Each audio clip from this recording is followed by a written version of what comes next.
If you spun a wheel with 249 possible outcomes, each and every individual sliver has a 0.4% chance of being chosen. So, the fact that on my fourth time ever spinning the wheel for these videos, I landed on one of the 4 wildcards, well, it has me deeply broken and fucked up inside. I'm not sure where we're at with simulation theory these days, but maybe it's worth taking another look. At the very least, I should probably go to a casino as soon as humanly possible. In fact, I kind of feel the overwhelming need to get away.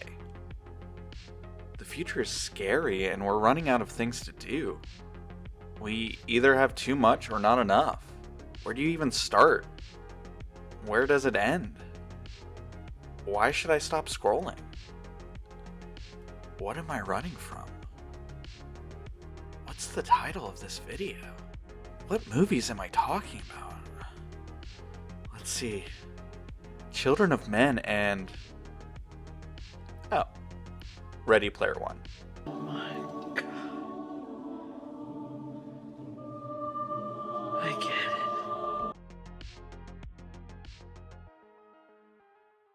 it. Last video, I spun the wheel and got the 2006 movie Children of Men. It was a perfect pick, something I knew very, very little about. And then I rolled my first wildcard spot. Unrelated, do you guys know that we just got a bit further on the doomsday clock the other day? What's up with that? It's hard to pick a movie. I feel like in this case I'm sort of a movie sommelier. What cheese and crackers would pair with such a fine wine like Children of Men? What if I got kind of fucked up and evil with it? I had decided that I would watch Children of Men first to get a sense of what I wanted to compare it to. And, weirdly enough, I had this gut feeling at the beginning, and that gut feeling stuck with me until the very end. If I had to pick a movie to compare to Children of Men, there was only one choice in my dark, twisted mind. The two share a surprisingly similar set dressing, both roughly taking place 20 years in the future for when that movie was made. Children of Men takes place in a dismal 2027, nearly 2 decades after human fertility has come to a complete halt. How does society work and how does it falter when there's practically no future to build towards? Where and how do you want to spend your time? Do you want to smoke cigarettes, drink alcohol, smoke weed, work your 9 to 5 until we all burn out magnificently? Or do you want to protect the smallest spark, the smallest hope that maybe there can be more? In contrast, Ready Player One takes place in 2045, where nerd and pop culture has taken complete hold over our society. Which is truly the worst fictional outcome? Well, it probably still is Children of Men. Pull my finger, look. Pull my finger. I'll do it.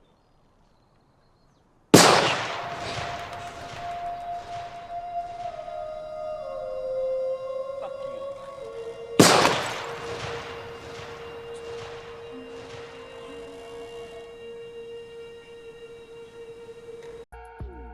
Although, Ready Player One would be like living in the worst, most poorly written Marvel-ass reality. So, there's a strong case to be made there. The world of Ready Player One is the world of the Oasis, a VR platform that society has grown around in this hypothetical future. Our protagonist, Wade Watts, or Parzival, as he's known in the Oasis, is a gunter, an Easter egg hunter following the breadcrumbs of the creator of the Oasis, Halliday. One look at Wade's living situation in what's called the Stacks shows that this is a maladapted society built on top of itself in a way that is destined for collapse. In a similar way, the world of the Oasis is built around old pop culture, stacked on top of each other, devoid of anything fresh or new. We go back to what we know, what entertains us. The lowest common denominator, reliability. Back to the Future is comfort, and what can ground us more than comfort? There's nothing else to worry about. Tick tock. The comfort in the world of Children of Men is comfort tied to substances. The UK is the last bastion of civilized society because British people are just the best at getting on. They get coffee, they go to their job, they drink, they smoke. Our main character Theo was an activist 20 years ago, but he was beaten down when he had his child die. On top of everything else the world was facing. So now he smokes, he drinks, he gets on. His friend Jasper, played by Michael Caine, who's incredible in this role by the way, is a former journalist turned stoner. These are courageous people that have given up on their causes to, well, get on. This is a society 2 decades into the apocalypse, and they don't have a fancy headset where they can do a cool Mario Kart style race. Solutions haven't been found, so this is a society who has come to terms with the reality of the situation. Humanity will die out. It's a matter of time. Theo visits his cousin at one point in the movie, a government official who has been collecting some of humanity's greatest works of art.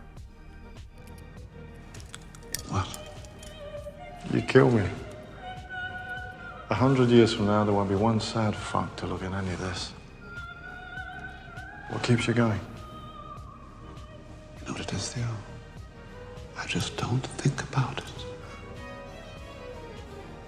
It's interesting that a movie like Ready Player One, a movie whose concept centers around and yells escapism, isn't really concerned with the weight and consequences of escapism outside of occasionally a couple offhanded mentions. The world is the oasis now, so the fate of that world is ultimately in charge of its reflection on the physical. When the good guys finally win, they make it so that oasis is closed 2 days of the week. Society equals fixed. The secret was always screen time. I was invested in Theo's escapism. Theo is a character that grew on me tremendously. I understand where this guy's at. I understand why he gave up on his beliefs, and I understand why he buys back in despite being so reluctant. He realizes that he needs to snap out of his presumed decades of escapism because he saw the future in Key, the first woman to give birth in years. His paternal instincts kicked in, and we see him shift from a child running away from the world into the paragon of what a caring father figure can be. Every cliched story of a father figure protecting a younger character who's the hope of the future owes Children of Men about, $1 billion. It's the blueprint. Theo's character arc seems beautiful and true, as he uses the very alcohol he's been using to run away from reality to sterilize his hands when Key is giving birth. That's that good shit. I think that escapism is a valuable part of life. Storytelling is escapism, art is escapism, but ultimately they're reflections of the real world. It's important to be thoughtful of reality while enjoying escapism, because the contrast is what makes either special. I was a little bit let down by Ready Player One's narrative, shocker. It's pretty consistently weak overall, but I think it suffers most from not even really trying to play with the space. The stakes never really feel real and tangible, even though the last half of the movie is literally trying its best to make things seem suspenseful and heavy. The escapism narrative is so unremarkable, whereas the gentle tones of Children of Men's relationship with escapism felt just truly powerful to me. Sometimes you'll lose yourself in the monotony and impending doom, and a glimmering hope will lead you towards the future.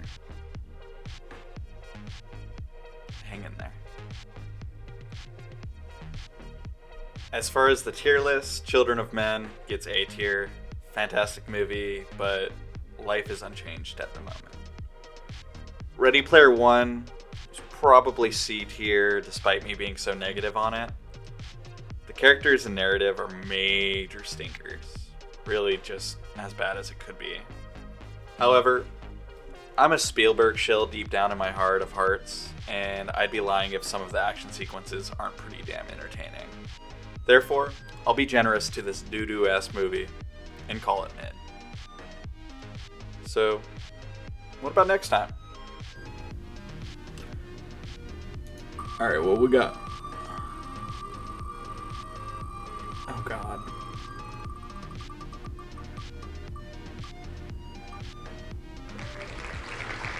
Okay, Walk the Line, which is the Johnny Cash biopic with Joaquin Phoenix. Okay, I could do that. And what am I comparing it to?